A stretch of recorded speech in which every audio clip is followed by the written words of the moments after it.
You might have been to a museum that features history, art, or science, but Erica found a museum that moves to a different tune. In this museum is one of the world's largest and most unusual collections of musical devices and mechanical figures.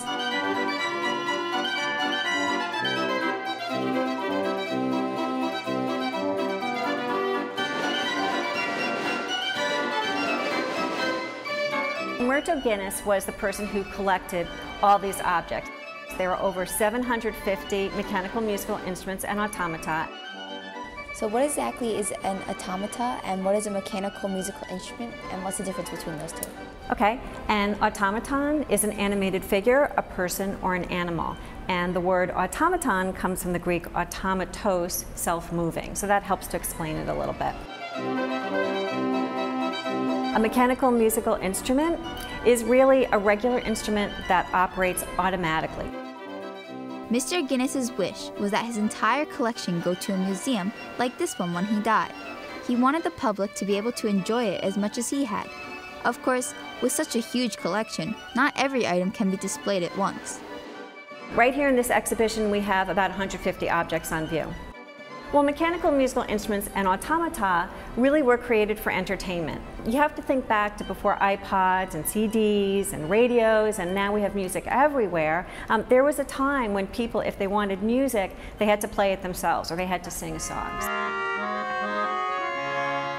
This certainly is a good way to avoid becoming a couch potato.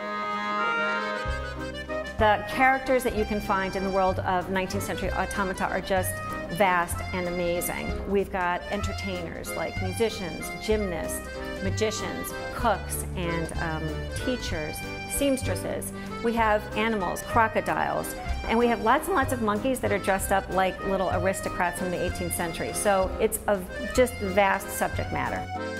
Mechanical music is a technology that is ancient. There was Baron von Kempelen in Germany who made a famous chess-playing automaton that traveled the world and played end games of chess against very famous individuals, including Napoleon.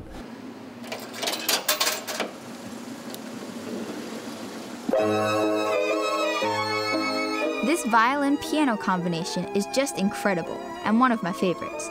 Just imagine how difficult it must have been to design a machine consisting of two different instruments that play songs in harmony with one another. So, can you please show us how some of these devices work? Sure, I'd be pleased to. This first piece is very similar to what Mr. Guinness started his collection with, that his mother bought in Paris, France.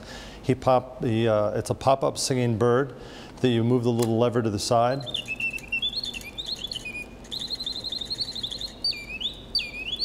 I brought some other component parts on the larger size automata. This is similar to the type of clockwork motor you'd find on the inside of the body or down hidden in the base compartment.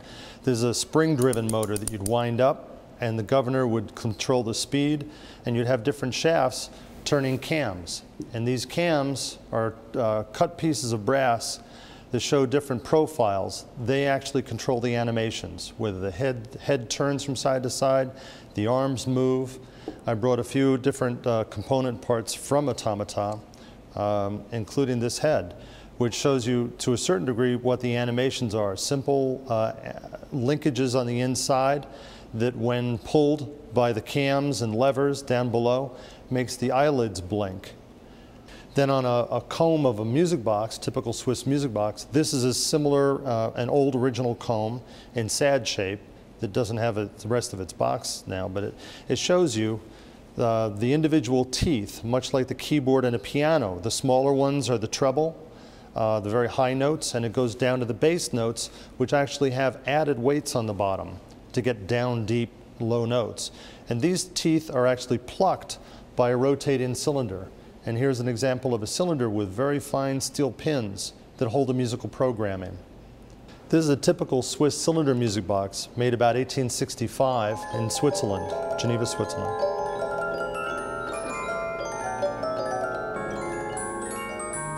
Whoever said good things come in small packages must have seen this exhibit.